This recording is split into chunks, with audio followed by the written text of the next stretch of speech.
नमस्कार दोस्तों, आप सभी का आप स्टडी के ऑनलाइन प्लेटफॉर्म में बहुत बहुत स्वागत है।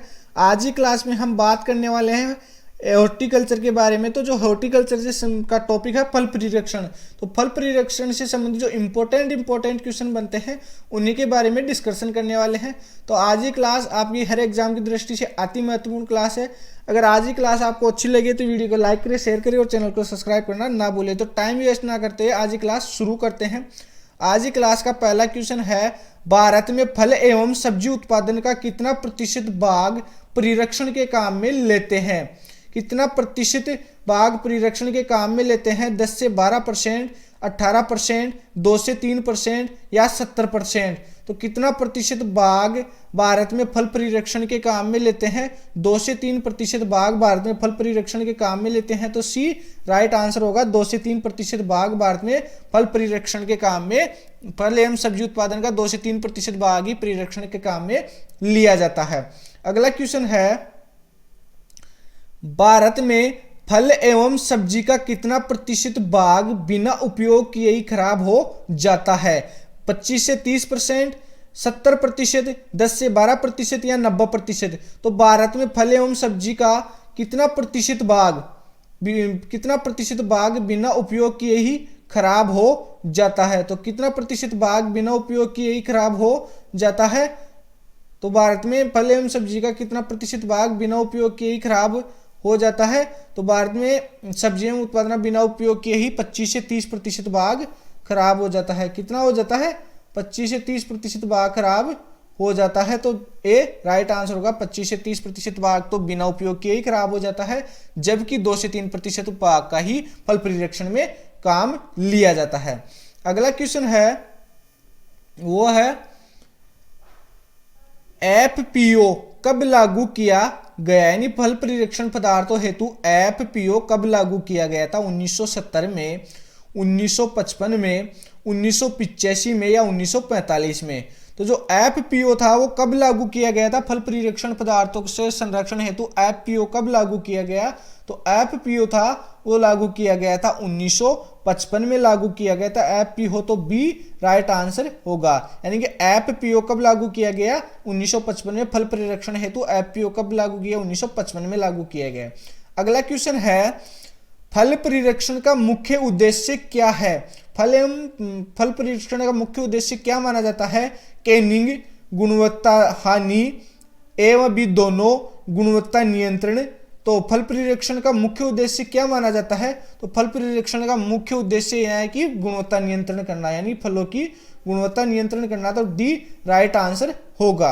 अगला क्वेश्चन है, फल परिरक्षण के जनक है, यानी फल परिरक्षण का जनक किसे कहा जाता है? के.एल. चड्डा, डार्विन, मेंडल या निकोलस? तो फल परिरक्षण का जो जनक है वो किसे कहा जाता है? फल परिरक्षण का जनक किसे कहा जाता है?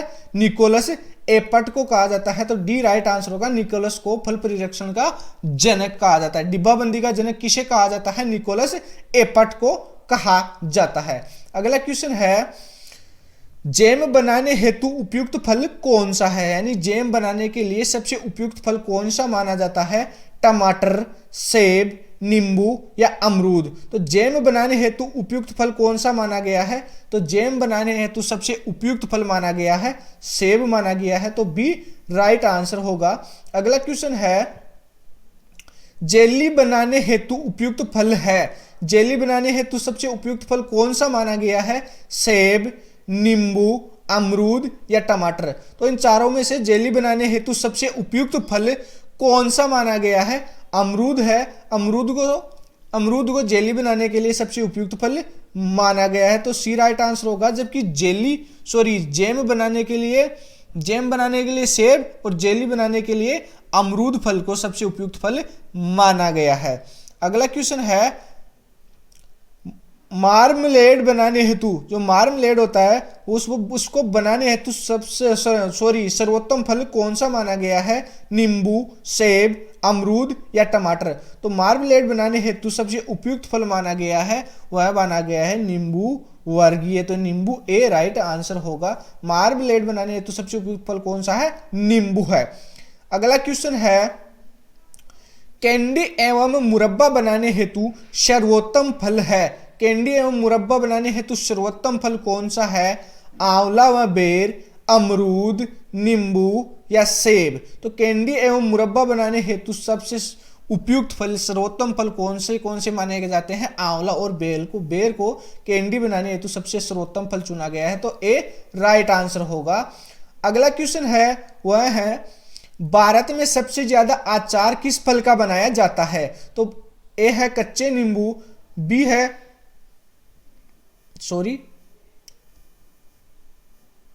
भारत में सबसे ज्यादा अचार किस फल का बनाया जाता है? तो भारत में सबसे ज्यादा अचार किस फल का बनाया जाता है? तो भारत में सबसे ज्यादा अचार किस फल का बनाया जाता है? कच्चे नींबू का, आंवले का, कच्चे आम का या टमाटर का? तो भारत में सबसे ज्यादा अचार किस फल का बनाया जाता है? तो अचार बनाया जाता है कच्चे आम का। तो सी राइट आंसर होगा। अगला क्वेश्चन है सॉस एवं केचप बनाने हेतु उपयुक्त फल है। सॉस एवं केचप बनाने के लिए सबसे उपयुक्त फल कौन सा माना गया है? बेर, कच्चे नींबू, आंवला या टमाटर? तो सॉस एवं केचप बनाने के लिए सबसे उपयुक्त फल माना गया है, वह माना गया है टमाटर। तो डी राइट आंसर होगा। टमाटर सॉस और केचप बनाने के लिए सबसे उपयुक्त फल माना गया है। अगला क्वेश्चन है खाद्य पदार्थों में कितना प्रतिशत शर्करा परिरक्षण का काम करती है? जो खाद्य पदार्थ होते हैं उनके परिरक्षण में शर्करा कितने प्रतिशत काम करती है? 70 से 75%, 66%, 20 से 28% या 60%? तो खाद्य पदार्थों में जो शर्करा होती है वो कितने प्रतिशत परिरक्षण का काम करती है? वह करती है 66% परिरक्षण का काम करती है। तो बी राइट आंसर होगा। अगला क्वेश्चन है खाद्य पदार्थों में कितने प्रतिशत नमक की मात्रा परिरक्षण का काम करती है? 80 से 85%, 30 से 35%, 70 से 80% या 15 से 25%? तो जो खाद्य पदार्थ होते हैं उनमें नमक की कितनी प्रतिशत मात्रा परिरक्षण का काम करती है? तो नमक की खाद्य पदार्थों में नमक की मात्रा 15 से 25% संरक्षण का काम करती है। तो डी राइट आंसर होगा। अगला क्वेश्चन है खाद्य पदार्थों में कितने प्रतिशत शर्करा की मात्रा परिरक्षण का काम करती है? तो शर्करा की मात्रा खाद्य पदार्थों में परिरक्षण का काम कितनी प्रतिशत करती है? 70 से 80%, 2 से 3%, 30 से 35% या 15 से 28%? तो जो शर्करा की मात्रा होती है वो कितना प्रतिशत खाद्य पदार्थों में संरक्षण का काम करती है? 2 से 3% शर्करा का काम करती है। 2 से 3% शर्करा का उपयोग किया जाता है खाद्य पदार्थों में संरक्षण के हेतु और नमक का 15 से 25%, जबकि शर्करा यानी चीनी का लिया जाता है 66% उपयोग लिया जाता है। अगला क्वेश्चन है वह है सिडेर किससे बनाया जाता सिडेर किससे बनाया जाता है? आम, आंवला, सेब या बेर? तो जो सिडेर है वो कौन से फल से बनाया जाता है? तो सिडेर बनाया जाता है सेब से बनाया जाता है। सिडेर किस फल से बनाया जाता है? सेब से बनाया जाता है। तो सी राइट आंसर होगा। अगला क्वेश्चन है बेनी पेय पदार्थ किससे बनाया जाता है? जो बेनी पेय पदार्थ बनाया जाता है वो किससे बनाया जाता है? काजू, नारियल, बादाम, आम या बेनी? तो जो बेनी पेय पदार्थ होता है वो किससे बनाया जाता है? बेनी पेय पदार्थ बनाया जाता है काजू और नारियल से बनाया जाता है। तो ए राइट आंसर होगा। अगला क्वेश्चन है रंगहीन फलों में कौन सा परिरक्षक काम में लेते हैं? जो रंगहीन फल होते हैं उनमें कौन सा परिरक्षक काम में लेते हैं? Potassium metabisulphite, sodium chloride, sodium benzoate या कोई नहीं?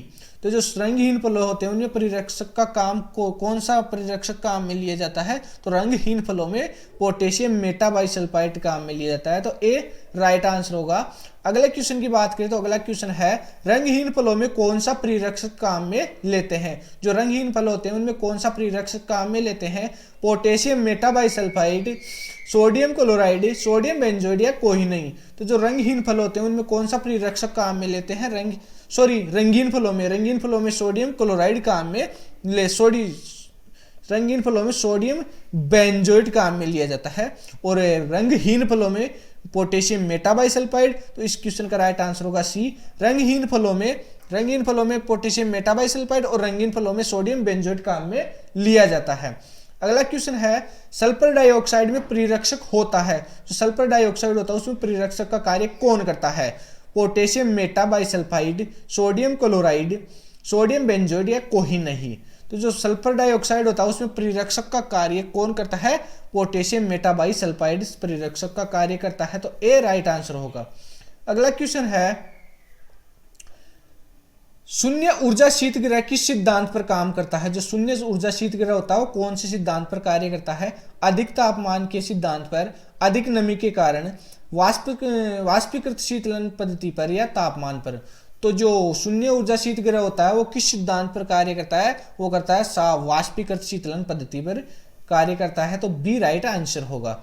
अगला क्वेश्चन है शून्य ऊर्जा शीतगृह में तापमान व आर्द्रता होती है। जो शून्य ऊर्जा शीतगृह होता है उसमें तापमान और आर्द्रता कितनी होती है? 50 डिग्री सेंटीग्रेड 30% नमी, 30 डिग्री सेंटीग्रेड 98% नमी, 80 डिग्री सेंटीग्रेड 18% नमी, 25 डिग्री सेंटीग्रेड 90% नमी। तो जो शून्य ऊर्जा शीतगृह होता है, शून्य ऊर्जा शीतगृह होता है उसमें तापमान और आर्द्रता कितनी कितनी रखी जाती है?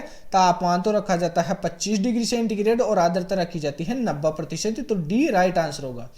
अगला क्वेश्चन है सल्फर डाइऑक्साइड की कितनी मात्रा प्रेरक्षक के रूप में काम में ली जाती है?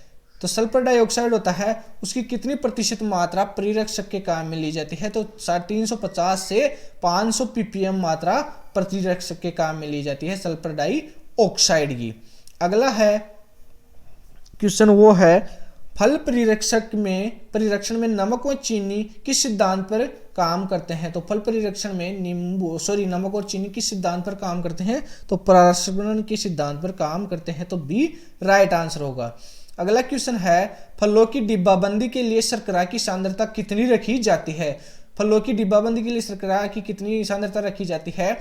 30 से 35%, 35 से 40%, 20 से 25% या 45 से 50%। तो फलों की डिब्बाबंदी है तो शर्करा की कितनी सांद्रता रखी जाती है? तो शर्करा की सांद्रता रखी जाती है 20 से 25% शर्करा की सांद्रता रखी जाती है, तो सी राइट आंसर होगा।